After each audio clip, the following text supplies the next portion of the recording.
आइए दोस्तों, पांडा library part 18 देख लेते हैं। देखिए, सबसे पहले हमने अपने पांडा लाइब्रेरी को इंपोर्ट किया है। उसके बाद हमने df1 करके एक डेटा फ्रेम बनाया है जिसमें कुछ वैल्यू दी है a और b में। उसके बाद देखिए हमने डेटा फ्रेम 2 बनाया है जिसमें हमने c और d में वैल्यू दी है, ठीक है।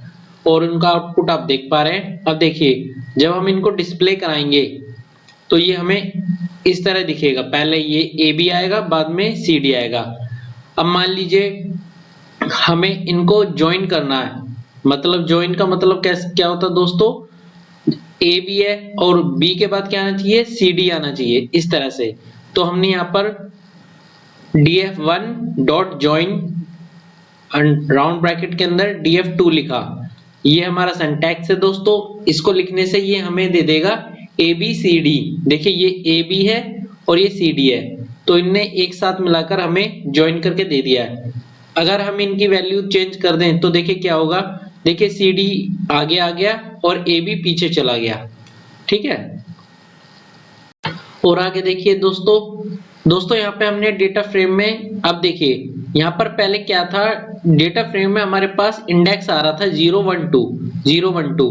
अगर हम अपनी तरफ से कोई इंडेक्स देना चाहते हैं तो वो कैसे देंगे। देखिए, डेटा फ्रेम में हमने अपने लास्ट में यहाँ पर कॉमा लगाया और इंडेक्स लिखा और लिस्ट के अंदर वो इंडेक्स पास किया जो हमें चाहिए। तो देखिए अब ये यहाँ पर ए बी सी आ गया है स्मॉल में, ठीक है। इसी तरह हमने यही डेटा फ्रेम 2 में भी करा है दोस्तों, जिससे हमारा डेटा फ्रेम 2 में भी एबीसी आ गया है। और अब देखिए दोनों को हमने अलग अलग शो कराया, देखिए डिस्प्ले कराया। और उसके बाद देखिए दोस्तों अब देखिए दोस्तों यहाँ पर क्या हुआ है।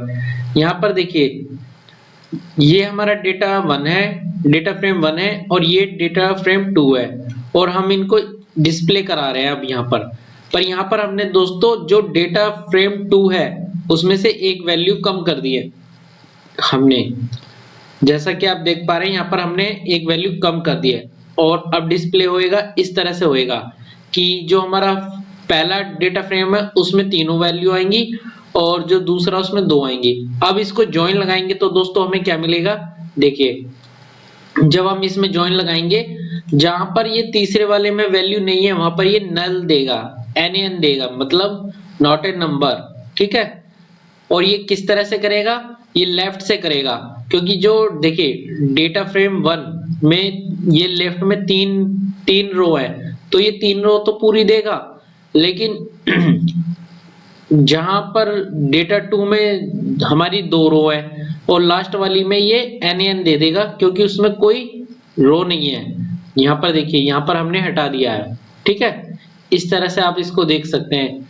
चलिए अब आगे देखते हैं हाउ के साथ राइट का यूज और लेफ्ट का यूज कैसे करते हैं, ये देख लेते हैं दोस्तों।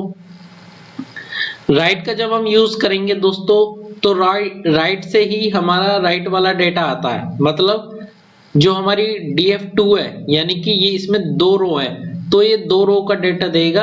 और यानी कि ab, तो यहाँ पर फर्स्ट वाले में से क्या देगा, डेटा फ्रेम 1 में से भी ab का ला के देगा। तो देखिए इसका सिंटैक्स इस तरह है दोस्तों, df1 डॉट ज्वाइन और राउंड ब्रैकेट के अंदर df2 कोमा हाउ और इजिकल टू लगा के राइट लिखा, तो ये हमारा राइट देगा। और इस राइट की जगह अगर हम लेफ्ट लिख दें तो ये लेफ्ट से ज्वाइन करके हमें देगा दोस्तों, यानी कि लेफ्ट का सारा डेटा देगा और राइट में जहां पे नहीं है वहां पे ये नल देगा, NaN देगा, ठीक है।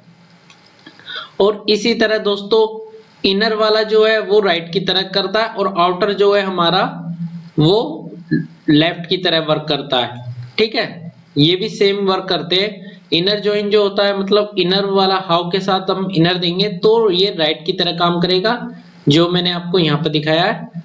और ये जो आउटर है हमारा, ये हमारा लेफ्ट की तरह काम करेगा, ठीक है। तो अब देखते हैं आगे दोस्तों, आगे हमें क्या मिलता है। तो देखिए दोस्तों हमने यहाँ पर अब आगे देखते हैं दोस्तों, आगे हमने क्या किया। देखिए यहाँ पर हमने डेटा फ्रेम 2 में थोड़ा सा चेंज किया है। यहाँ पर हमने देखिए यहाँ पर C को A बना दिया है, मतलब अब हमारे पास डेटा फ्रेम 1 में भी A है और डेटा फ्रेम 2 में भी A है। और देखिए दोस्तों जब हम इनको डिस्प्ले करेंगे तो ये इस तरह से हमें दिखेगा।